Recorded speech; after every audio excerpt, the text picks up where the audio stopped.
आप चूँकि पुराने यहाँ पे रहायशी हैं, अबाओ अजदाद से रह रहे हैं, आपने यकीनन अपने बुजुर्गों से भी सुना होगा मलका हांस ने ये कब बनवाया, क्यों बनवाया, कोई हिस्ट्री आपके है?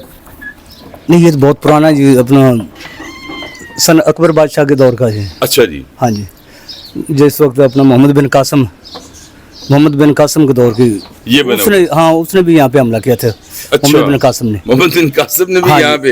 इस दौर, इस इलाके पे ना। अच्छा अच्छा। उसने भी करने अपना फतह करने के लिए तो यहाँ पे जो मेला बता रहे थे वो अपना सवा महीने तक यहाँ मेला लगता था सिखों का। हाँ जी, मलका हांस। मलका हांस इस मंदिर के चारों तरफ जो ना मंदिर थे इसके। अच्छा। छोटे छोटे जी, वो मंदिर बने मंदिर थे, हाँ जी, सिख यहाँ पे आते थे।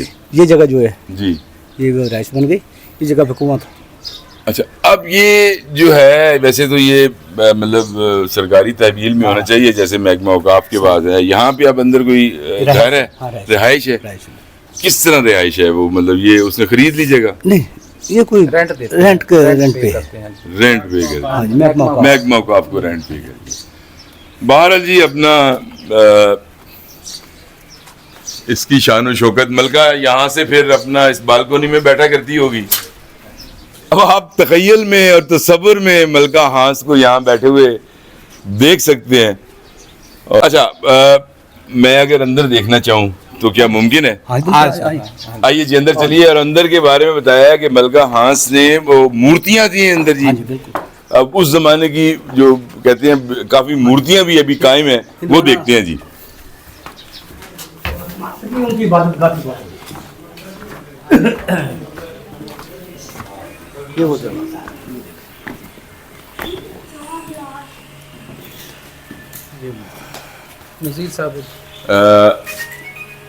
देखिए जी, किस खूबसूरती के साथ ये उस वक्त बनाई गई मूर्तियाँ। ये इबादतगाह थी उनकी? हाँ जी, उनकी बहुत बड़ी इबादतगाह थी। ये उनकी बहुत बड़ी इबादतगाह थी। लेकिन मुझे दुख सिर्फ इस बात का हो रहा है कि इसको संभालना चाहिए था। लेकिन ये दरवाज़ा भी पुराना है। हाँ जी, ये जो नक्शो निगार हैं ये भी पुराने हैं। इधर भी दिखाइए जी, ये भी जो है अपना बैलकोनीज जो है उस ज़माने की, ये भी काबिल दीद है। ये सामने वाला जो पोर्शन है ये भी पुराना है जी। उस जू का तू है वो, अभी ये मजबूत है, यानी इसमें कोई चीज गिरने वाली चीज नहीं है। देखिए ये तरीका तामीर जो था वो किस कदर मजबूत था उस वक्त के इंजीनियर। इसका विजिट तो बड़ा ज़्यादा किया जा सकता है। मुझे सीढ़ियाँ भी नज़र आ रही हैं, दरवाजे भी नज़र आ रहे हैं, नक्शो निगार भी नज़र आ रहे हैं। लेकिन इसकी हालत ज़ार जो है ना, जितनी कीमती ये चीज़ है आप लोगों ने इसका ख्याल नहीं रखा। चलिए आइए चलते हैं।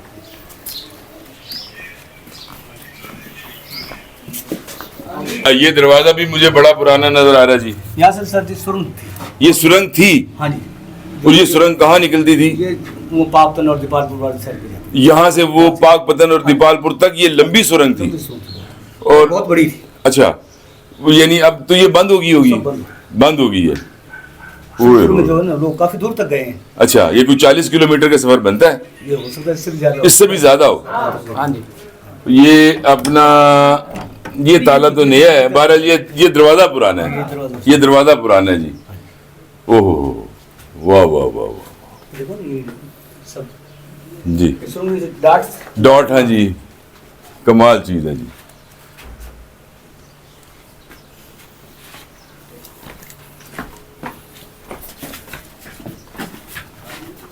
और बस मुझे तो जब भी कोई से पुरानी चीज़ का पता चलता है, चारों साइडों से ना गेट बंद हो जाते थे। गेट बंद हो जाते थे। यकीनन आपने एंजॉय किया होगा। जब तक मुझे कोई नई जगह नहीं मिलती तब तक इजाज़त। बहुत शुक्रिया। पाकपतन से तकरीबन 12 किलोमीटर दूर मलका हांस का ये एक कदीम कस्बा, और आज तक ये मलका हांस के नाम से जाना पहचाना जाता है। संगो खिश्त की पुरानी कदीम तर्ज़ तामीर जो है इसका ख़ासा है। आप शायद यहाँ ना आ सकते या इत्तफ़ाक़ ना होता, तो मैं तो हमेशा यही कोशिश करता हूँ कि किसी भी ऐसी जगह पर जाऊँ तो पुरानी चीज़ें मुझे फैसिनेट करती हैं, तो मैंने आपके लिए रिकॉर्ड कर लिया। मुझे उम्मीद है कि आपको पसंद आएगा।